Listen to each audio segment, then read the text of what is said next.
Sziasztok! Szeretném bemutatni kedves nézőimnek ezt a Nokia 6110 típusú telefont. Látom, én már bekapcsoltam előtte.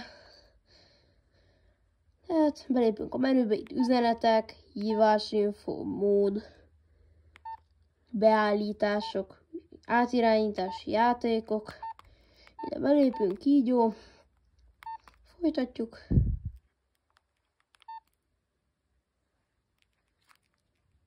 El kell azt a pontot érnünk ott. Tehát ez akkoriban nagyon híres játék volt, és nagyon is jó, mint most is. Én is szeretem játszani, mert nagyon jó.